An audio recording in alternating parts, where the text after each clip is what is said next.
Olá pessoas, eu sou Natasha, este é o Redemunhando e hoje eu vou falar com vocês a respeito do livro Levantada do Chão, do José Saramago, publicado pela Companhia das Letras.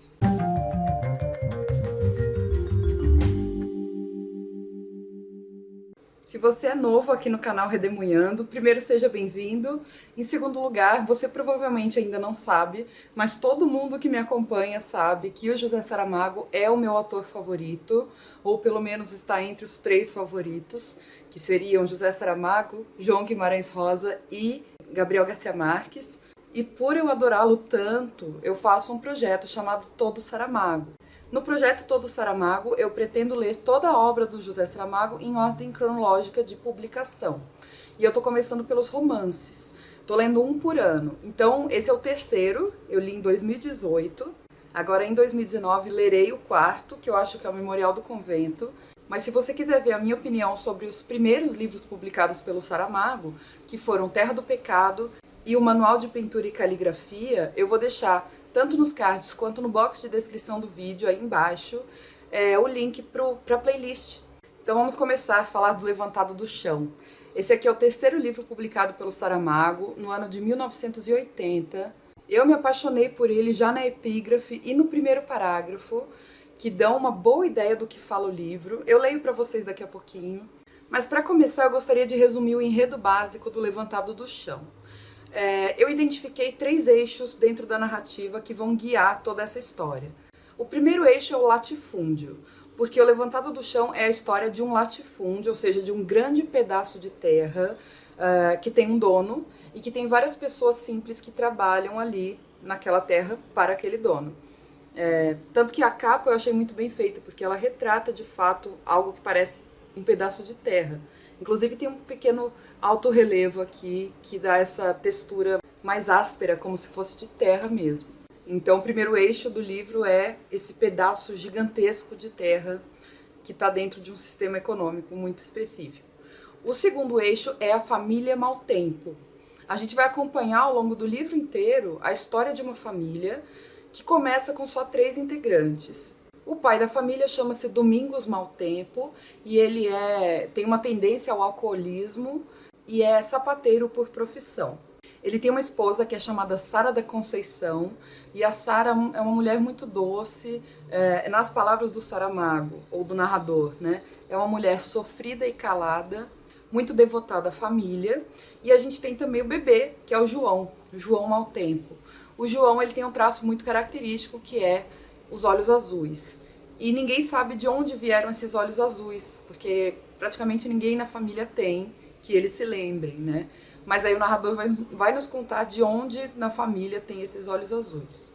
E aí, aos poucos, ou aos saltos, a gente vai conhecendo a história dessa família, de geração em geração, a passagem do tempo, as mudanças na família. Então, por exemplo, a celebração de casamentos, a inevitabilidade da morte de alguns personagens. E a gente vai acompanhar a família Maltempo por 4 gerações.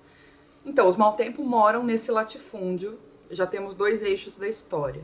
O terceiro é o trabalho. O trabalho é um ponto muito realçado pelo Saramago aqui nesse livro, e ele tenta demonstrar como o sistema é injusto e penoso para esses camponeses. E tenta mostrar também o quanto esses caras lutam para tentar mudar a situação de exploração que eles vivem. Então agora eu acho que eu posso ler a epígrafe e o primeiro parágrafo para vocês terem uma noção, porque o Saramago ele não vai ser neutro nessa história de latifúndio e camponeses. Ele vai tomar um lado muito claro e com muita consciência. Vamos lá. A epígrafe aqui é do Almeida Garré e ele diz o seguinte: e eu pergunto aos economistas políticos, aos moralistas, se já calcularam o número de indivíduos que é forçoso condenar à miséria, ao trabalho desproporcionado, à desmoralização, à infância, à ignorância crapulosa, à desgraça invencível, à penúria absoluta, para produzir um rico. Então ele já está colocando essa oposição, né, entre um rico e quantos pobres explorados você precisa ter para produzir esse rico. E, gente, eu sei que tem gente que discorda dessa afirmação, tá bom? Não tem problema nenhum. É que eu acho que essa epígrafe já resume muito bem o sentimento que vai estar aí no livro, ou pelo menos o ponto de vista que o Saramago quer defender. você não precisa concordar com isso, nem eu, né? E agora o primeiro parágrafo. O que mais há na terra é paisagem. Por muito que do resto lhe falte, a paisagem sempre sobrou, abundância que só por milagre infatigável se explica. Porquanto a paisagem é sem dúvida anterior ao homem, e apesar disso, de tanto existir, não se acabou ainda. Será porque constantemente muda? Tem épocas no ano em que o chão é verde, outras amarelo, e depois castanho ou negro. E também vermelho em lugares que é cor de barro ou sangue sangrado. Mas isso depende do que no chão se plantou e cultiva, ou ainda não, ou não já, ou do que por simples natureza nasceu, sem mão de gente, e só vem a morrer porque chegou o seu último fim. Não é tal o caso do trigo, que ainda com alguma vida é cortado, nem do sobreiro, que vivíssimo, embora por sua gravidade não o pareça, se lhe arranca a pele, aos gritos. Esse primeiro parágrafo, gente, que lindeza! Eu acho que a gente já pode falar do estilo do Saramago a partir desse primeiro parágrafo belíssimo. Muita gente se assusta com o estilo de escrita do Saramago, que é realmente muito característico, muito único. Ele é famoso por ter parágrafos longos, e realmente são mais longos do que a gente costuma encontrar por aí. Ele é famoso pelo uso da pontuação diferente do que a gente está acostumado na norma da língua portuguesa. Então, ele usa menos pontos finais e muito mais vírgulas. E na hora de diálogos, ele não usa travessões. Ele usa também frases entre vírgulas. Muita gente se sente um pouco sem fôlego quando lê o Saramago, porque parece que ele não dá pausa. Mas a vírgula é uma pausa. Então, assim, quando eu leio um diálogo escrito pelo Saramago, que é todo cortado pelas vírgulas, eu sinto um diálogo extremamente dinâmico. Eu sinto como se as pessoas estivessem falando organicamente. Tanto que quando eu termino um livro do Saramago e vou ler outro livro de outro autor qualquer, eu estranho o diálogo em travessão, porque parece que o diálogo ficou um pouco mais travado. Eu sou suspeita porque eu acho esse estilo de escrita do Saramago magnífico. Esse estilo é próprio dele, desde o segundo livro dele publicado, que é o Manual de Pintura e Caligrafia, o estilo já está presente, já está bastante consolidado. Eu acho que nesse terceiro livro já está amadurecido, inclusive. O primeiro livro do Saramago, que é o Terra do Pecado, que é um livro que ele não gosta, né, segundo entrevistas, ele mesmo não curte muito, esse estilo não estava presente, mas a partir do segundo já dá para ver. Ele consegue, nesse esquema de escrita dele, inserir provérbios populares junto com algumas sacadas extremamente poéticas e reflexivas. Ele mescla a fala popular com uma narrativa mais formal, e eu acho isso brilhante. Quem tem dificuldade com a escrita do autor, eu recomendo que leia em voz alta. Assim como o João Guimarães Rosa, né? A gente lê em voz alta, traz a oralidade do texto para a vida mesmo, né? Para a leitura em si. E depois eu li em algum lugar que o próprio Saramago recomendava que lessem os textos dele em voz alta, caso tivessem com dificuldade, que realmente ajuda, você começa a pegar o ritmo, o que ele quer dizer com aquelas vírgulas todas, que parece uma falta de interrupção, mas existem as pausas. Então, eu juro que aos poucos o estilo do Saramago vai ficando mais e mais natural e delicioso.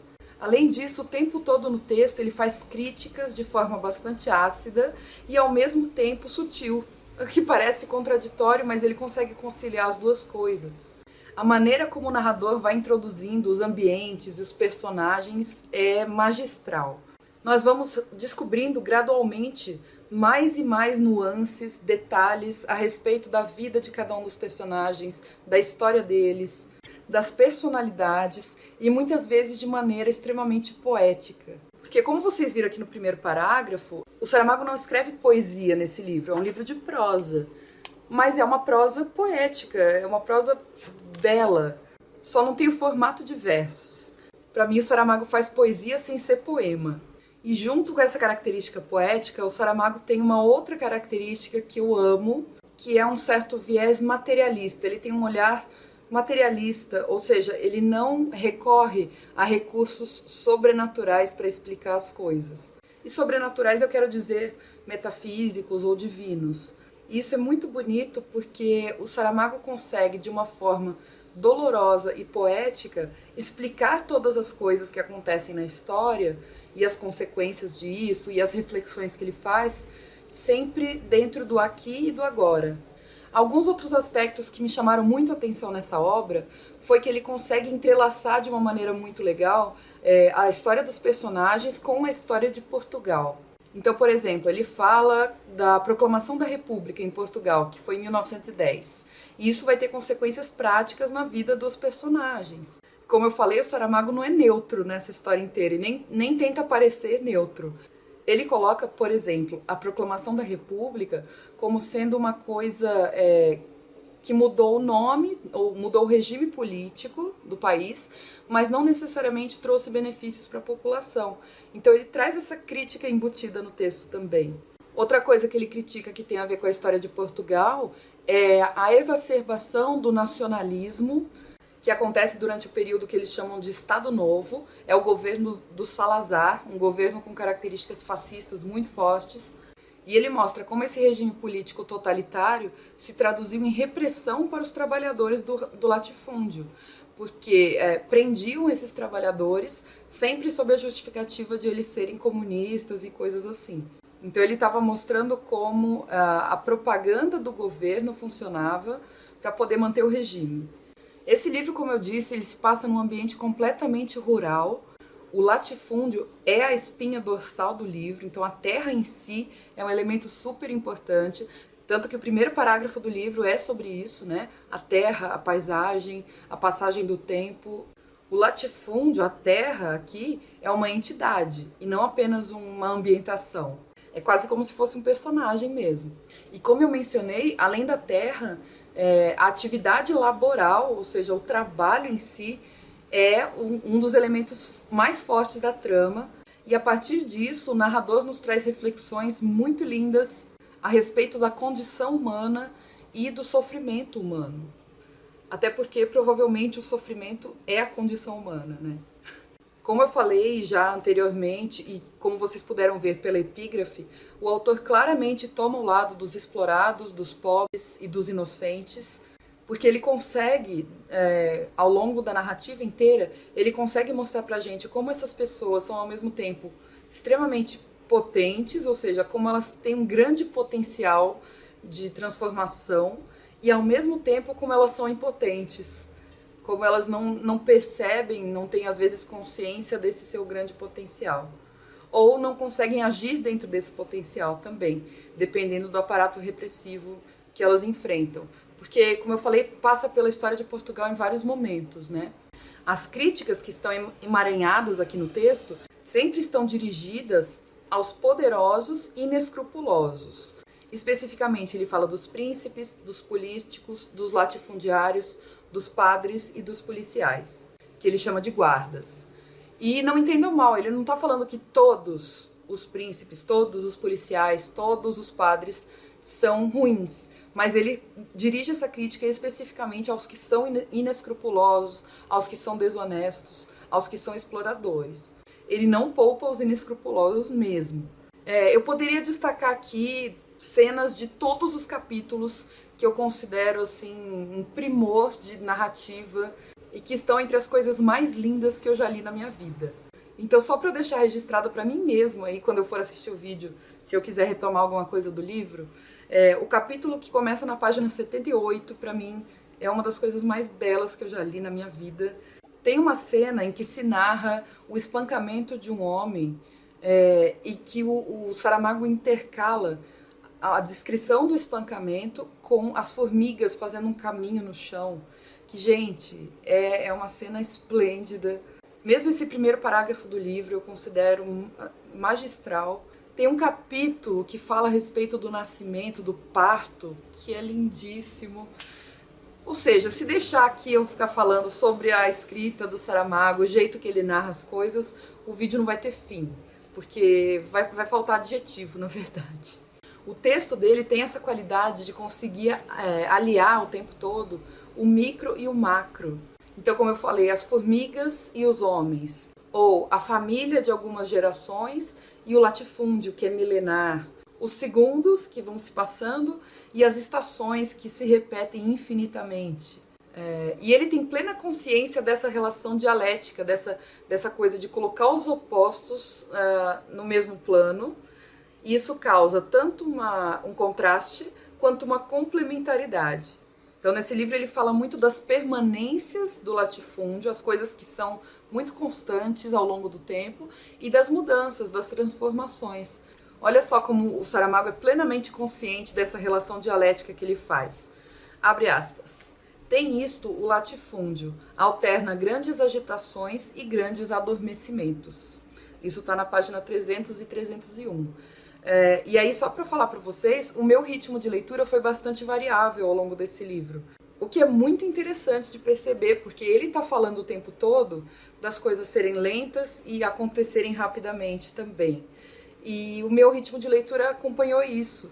Eu comecei com muito ímpeto, comecei lendo bem, com um ritmo bom. Depois de um tempo eu parei o livro por uns 2 meses, foi uma pausa muito longa. E quando eu retomei, foi demorado, demorei para pegar o ritmo de novo. Quando eu cheguei na metade do livro, o negócio engrenou e foi que foi. E no Saramago acho que a gente tem que ter um pouco essa sabedoria de que ele não vai ser um livro que acontecem coisas o tempo todo, não é um livro frenético. Aliás, nenhum dos livros que eu li deles é. Às vezes tem um final frenético, como O Homem Duplicado, mas não me lembro de nenhum cujo ritmo inteiro do livro é muito grande, é muito rápido. Então, só para finalizar, eu não consigo imaginar alguém mais perfeito para ter recebido um prêmio Nobel de Literatura pelo conjunto da obra do que o José Saramago. Porque se já no 3º livro ele estava escrevendo desse jeito, não tem como, sabe? Não tem como negar um prêmio Nobel de Literatura para esse cara.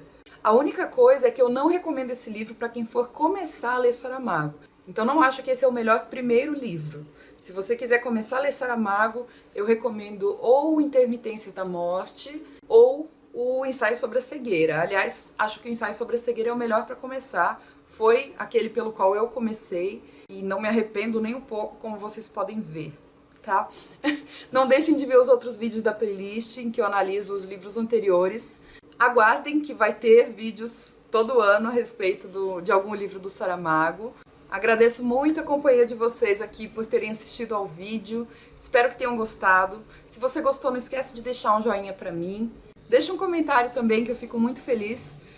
Me diz se você gostou do vídeo, se você já leu esse livro e gostou. Eu vi que teve gente no Instagram que, quando eu postei foto do livro, a pessoa falou que esse é o livro favorito dela, do Saramago. Isso não é pouco. E eu gostei demais, favoritei o livro também. E se vocês não leram, leiam, porque nada do que eu falar aqui, eu falo isso em todos os vídeos de livros que eu gosto muito, nada do que eu falar aqui vai chegar aos pés da narrativa do próprio autor, tá? Então vale muito a pena ler o Saramago. Um beijo pra vocês, a gente se vê no próximo vídeo. Tchau!